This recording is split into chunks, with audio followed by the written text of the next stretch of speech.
Hello बच्चों, आप सब कैसे हो। क्लास 10th वाले बच्चों के लिए आज हम लेके आए साइंस का पेपर।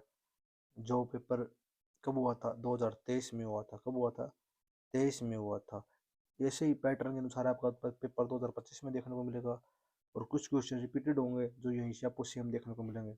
वीडियो को कंप्लीट पूरी देखना और अच्छे लगे तो चैनल को लाइक शेयर और सब्सक्राइब करना। अब चलते हैं फर्स्ट क्वेश्चन की तरफ। फर्स्ट क्वेश्चन हमारा क्या रहेगा? किसी सामान्य दृष्टि के लिए निकटतम बिंदु होता कितना होता? किसी सामान्य दृष्टि के लिए निकटतम बिंदु कितना होता है? आंसर होगा बी, कितना? 25 सेंटीमीटर। ठीक है, चलते हैं नेक्स्ट। द लिस्ट डिस्टेंस, क्या कहिए? The least distance of destination देखने के लिए vision of the normal eye, normal eye के लिए कितना होगा? 25 सेंटीमीटर। ठीक है, चलते हैं नेक्स्ट क्वेश्चन की तरफ। नेक्स्ट क्वेश्चन हमारा क्या? निम्नलिखित में से कौन सा प्राकृतिक संसाधन नहीं है? यानी कौन सा वजह जो प्राकृतिक नहीं है? ठीक है, प्राकृतिक नहीं है। नहीं है मतलब होना चाहिए कृत्रिम होना चाहिए। कृत्रिम क्या है? विद्युत। विद्युत क्या है? मतलब लाइट। क्या होगा? लाइट। लाइट का मतलब electricity. Which of the not a natural resource? Natural नहीं होगा, क्या होगा? आर्टिफिशियल। ठीक है, क्या होगा? आर्टिफिशियल। अब चलते हैं क्वेश्चन हम नेक्स्ट की तरफ, जो हमारा रहेगा 4 का क्वेश्चन। ठीक है, 4 का क्वेश्चन हमारा क्या रहेगा? इसके बिना 3 का क्वेश्चन रहेगा। विद्युत धारा का क्या होगा? अस्थायी मात्रक बताओ कितना होगा विद्युत धारा का अस्थायी मात्रक? क्या होगा? एम्पियर। क्या होगा? एम्पियर। ठीक है, चलते हैं हम नेक्स्ट। क्या होगा? अस्थायी unit of the electric current? क्या होगा? एम्पियर। चलते फोर्थ क्वेश्चन की तरफ। टिहरी बांध किस नदी पर बनाया गया? किस नदी पर बनाया गया है? इनमें से कौन सा भी ऑप्शन ये है? कहाँ होगा? गलत ऑप्शन हो सकता भागीरथी। क्या होगा? भागीरथी नदी पर। कौन सी नदी पर? भागीरथी। ठीक है, टिहरी बांध है। ठीक है, चलते हैं नेक्स्ट क्वेश्चन की तरफ। तारे क्यों टिमटिमाते हैं? ठीक है, who why does star twinkle? ठीक है, क्यों टिमटिमाते हैं? पृथ्वी के वायुमंडल से गुजरते समय प्रकाश का परावर्तन क्या है? ये हमारा क्या रहेगा? सन। क्या रहेगा? सन। और ये हमारी क्या रहेगी? अर्थ। और यहाँ पर तारे रहेंगे। जो सूर्य से आता है प्रकाश पृथ्वी से टकराने के बाद वापिस मुड़ता है। और यहाँ पर क्या है? वायुमंडल है। और पृथ्वी का क्या है? हवा का घनत्व क्या मिलेगा? पर अलग अलग देखने को मिलेगा। इसी कारण का तारे टिमटिमाते हैं। यदि वायुमंडलीय अपवर्तन के कारण कह सकते हैं इसको। ठीक है, यानी प्रकाश के अपवर्तन के कारण तारे को टिमटिमाते हैं। अलग अलग डेफिनेशन हो सकती है, अलग अलग बुक में आप लिख सकते हैं। ठीक है, बट मेन रहेगा वायुमंडल के कारण। क्या रहेगा? वायुमंडल। अगर एक नंबर में पूछे क्या कहेंगे आप? वायुमंडल बोलेंगे। ठीक है। ठीक है, अब चलते हैं next question number for atmosphere यानी इंग्लिश वाले बच्चों के लिए। क्वेश्चन नंबर 6 क्या रहेगा? 6, ऊर्जा के अच्छे स्रोत के क्या गुण हैं? क्या है? अच्छे स्रोत के क्या गुण हैं? यानी ये अत्यंत बड़ी मात्रा में उपलब्ध हो, यानी लार्ज मात्रा में क्या होना चाहिए? अपने पास होना चाहिए, लार्ज मात्रा में अवेलेबल हो।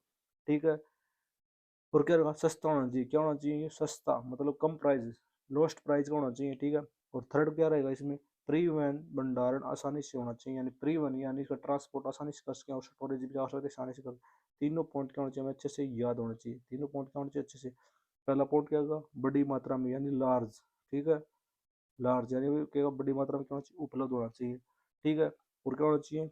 Loss price. क्या होना चाहिए? लोस का मतलब कम प्राइस। प्राइस ठीक है, प्राइस होना चाहिए कम। और थर्ड क्या हुआ इसके लिए? परिवहन यानी क्या हुआ? ट्रांसपोर्ट। ट्रांसपोर्ट के आसानी से हो सके, मतलब इसे हैवी ना हो, मतलब ले जाने में ज़्यादा खर्च ना हो उस पर। अब क्वेश्चन नंबर करते हैं हम 7। क्या करते हैं? 7। 7 का क्या रहेगा? न्यूमेरिकल रहेगा। न्यूमेरिकल की हम एक अलग क्लास लेंगे, उसमें आपको समझाया जाएगा। ठीक है, अब इस वीडियो में न्यूमेरिकल नहीं कराएंगे, एक अलग क्लास लेंगे जो आपको समझा दिया जाएगा। अब यहाँ होगा क्वेश्चन नंबर 8। 8 का आप क्या करेंगे? एक विद्युत मोटर। ठीक है, विद्युत मोटर नामक का चित्र बनाइए। और क्या है ये? आप आसानी से बना सकते हो। इसमें क्या होगा? एक आर्मेचर होगा, मैग्नेट होगी, रिंग होंगी। ठीक है, या बताकर आप आसानी से इसका डायग्राम बना सकते हो, अच्छे से कर सकते हो। अब बात करते हैं क्वेश्चन नंबर 9 का एक ही पार्ट। ठीक है, यहाँ से क्या मिलेगा आपको? टोटल ये 5 नंबर क्वेश्चन मिलेगा, 3 पार्टों में डिवाइड किया हुआ। देखो पहले क्या करते हैं? प्रकाश का परावर्तन। Right the law of reflection. हमें क्या होता है इसका? अपना आसानी से समझ सकते हैं। क्या का? एक प्लेन सतह होगी जो क्या होगी? आपतित किरण यानी इंसिडेंट रे और रिफ्लेक्टेड रे क्या होगी? चले जाएंगे। यहाँ पर कोण क्या होगा? यानी एंगल आई। यहाँ पर क्या होगा? एंगल आई क्या होगा? आर। और ये क्या होगा? पोल। ठीक है, यानी ये क्या बोलते हैं? अभिलंब। ठीक है, तीनों क्या होंगे, एक ही बिंदु पर होंगे है। और कोण आई बराबर क्या होगा, कोण क्या होगा, हमेशा आर भी बराबर होगा। ठीक है, बस इसमें इतना ही बताना, तीनों क्या होंगे, एक पॉइंट पर भी होंगे। जितना ये एंगल भी होगा उतना क्या होगा, ये एंगल भी होगा। ठीक है, इस प्रकार हम लिखते हैं परावर्तन का परावर्तन होगा। अब चलते हैं इसके बी की पार्ट पर। क्या होगा, जब कोई वस्तु अवतल लेंस बोला, क्या बोला है, अवतल लेंस के मुख्य फोकस f1 तथा f2 के मध्य स्थित है। क्या मध्य स्थित है, तो उस वस्तु का प्रतिबिंब की स्थिति क्या होगी। ठीक है, इसके बारे में बताएंगे। क्या हुआ, देखो ये क्या होगा, लेंस, यानी ये बना लिया हमने, एक लाइन ड्रॉ की है, ये क्या होगा हमारा लेंस, यहाँ पर हमने ड्रा किया है 2f, क्या होगा 2f, और ये क्या रहेगा हमारा f। इन दोनों के बीच हमारी क्या है, इमेज यानी ऑब्जेक्ट। ऑब्जेक्ट यहाँ से हम क्या करते हैं, प्रिंसिपल एक्सिस खींचते हैं, और यहाँ पर एक लाइन और। ठीक है, इसका क्या नाम है आप बताएंगे। और जो इमेज बनेगी वो हमेशा क्या लार्ज बनेगी, क्या बनेगी, दूर, और क्या बनेगी वास्तविक, और क्या बनेगी लार्ज, बड़ी मात्रा में बनेगी। ठीक है, मैं ये बताना था कि इमेज क्या रहेगी। ठीक है, ये दोनों के बीच में है, गुजरने के बाद क्या होगी, लार्ज होगी, क्या होगा लार्ज होगी, और क्या होगी दूर भी होगी, यानी लॉन्ग होगी, और वास्तविक भी हो गया। ठीक है, आप समझ सकते हो, हिंदी और इंग्लिश दोनों वाले बच्चे। ठीक है, अब चलते क्वेश्चन नंबर हम सी की तरफ। सी का पार्ट कह रहा है, उस उत्तल दर्पण की फोकस दूरी क्या होगी जिसकी वक्रता त्रिज्या कितनी है, 36 सेंटीमीटर, यानी फोकल लेंथ कितना होती है, r/2। क्या है, r/2। अब आर कितनी हमारी 36, कितनी है 36/2 करते काटने पर कितना फिजिकल टू क्या होगा 18 सेंटीमीटर। ये हमारा क्या रहेगा, राइट आंसर। अब चलते हैं नेक्स्ट क्वेश्चन की तरफ। प्रकाश का अपवर्तन, प्रवर्तन क्या था, तीनों भी क्या होंगी, एक ही पोल पर होंगे, बट मीडियम क्या होंगे इसमें, दो, क्या होंगे दो। क्या हुआ, रेयर और डेंसर, या क्या हुआ रेयर, और जब थोड़ा स्ट्रॉन्ग में जाएगा मतलब उसमें क्या हुआ डेंसर। ये झुकाव करेगा, और फिर इस पोल को हम लेके आते हैं, यह फिर डेंसर से रेयर जात क्या होगा, अभिलंब से दूर जाए, बियॉन्ड टू पोल। ठीक है, ये रहेगा। बात करते हैं क्वेश्चन नंबर इसके बी की। किसी कार का अग्र दीपक यानी क्या होगा, हेडलाइट इन कार। कार की हेडलाइट क्या होती है, क्या छोटी क्या की हेडलाइट, जो क्या छोटा ही प्रकाश को क्या करेगी, बिखराव, यानी मोर एरिया को क्या करेगी, बिखराव करेगी। इसे हमें पता होना चाहिए, मतलब ज्यादा एरिया को क्या करती है, बिखराव करती है। और इसे क्या कहते हैं, अभिसारी, अभिसारी दर्पण भी कहते हैं। ठीक है, और बड़े एरिया में क्या करेगी, प्रकाश का फैलाव करेगी। ठीक है, किसी वाल का पार्श्व यानी पार्श्व दर्पण क्या होगा, mirror view, near view mirror, यानी बैक व्यू देखने, यानी पार्श्व व्यू। किसी गाड़ी का बैक व्यू क्या हुआ, ये बहुत बड़े रोड को क्या, रोड को एक छोटे में दिखा सकती है, बड़ी बस को भी एक छोटे मिरर में आप देख सकते हो, यानी लार्ज एरिया को आप स्मॉल में देख सकते हो, ये इसका क्या काम रहेगा। ठीक है, ये हमेशा इमेज क्या बनाता हुआ, सीधा और क्या बनाएगा, छोटा बनाएगा। मुझे लिखना क्या बनाएगा, सीधा और क्या बनाएगा, छोटा। ठीक है, अब चलते हैं हम नेक्स्ट की तरफ। लेंस का सूत्र लिखिए, क्या होगा, 1/f इजिकल टू क्या होगा, 1/v प्लस 1/u। ये रहेगा लेंस का फार्मूला।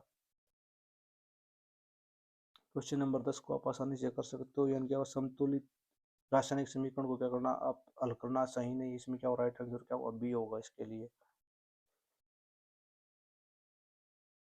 आधुनिक आवर्त सारणी किसके आधार पर है, यानी विच of the following basic of modern periodic table किसके आधार पर है, एटॉमिक नंबर पे रहेगी, परमाणु क्रमांक पे। ठीक है, अब चलते हैं नेक्स्ट की तरफ। क्वेश्चन नंबर 13 बैंकिंग सोडा के फार्मूला बताना में क्या होगा, रासायनिक नाम क्या होगा, सोडियम हाइड्रोजन कार्बोनेट। क्या हुआ, सोडियम हाइड्रोजन कार्बोनेट। फिर इसका क्या होगा फार्मूला, NaHCO3, या सोडियम हाइड्रोजन कार्बोनेट बोलते हैं। ठीक है, अब चलते हैं हम नेक्स्ट। फेरिक सल्फेट यानी क्या, फेरिक सल्फेट FeSO4 7H2O को किस रंग में होता है, गर्म करने पर क्या होगा, यानी ferric sulphate crystal colour change, यानी इसका क्या है, हरे रंग का होता है। क्या रहता है ये, हल्के हरे रंग का होता है। गर्म करने पर क्या हो जाता है, सफेद हो जाता है। और सफेद क्यों हो जाता है? क्योंकि इसमें जो जल होता है वो वाष्पीकृत हो जाता है या उड़ जाता है। उदासीकरण अभिक्रिया का एक उदाहरण दीजिए। उदासीकरण अभिक्रिया क्या होगी? उदासीकरण अभिक्रिया क्या होती है? क्या होती है? उष्मा सेपी अभिक्रिया किसे कहते हैं? उष्मा सेपी। उष्मा सेपी यानी एक्सोथर्मिक रिएक्शन कहते हैं इसे, ठीक है।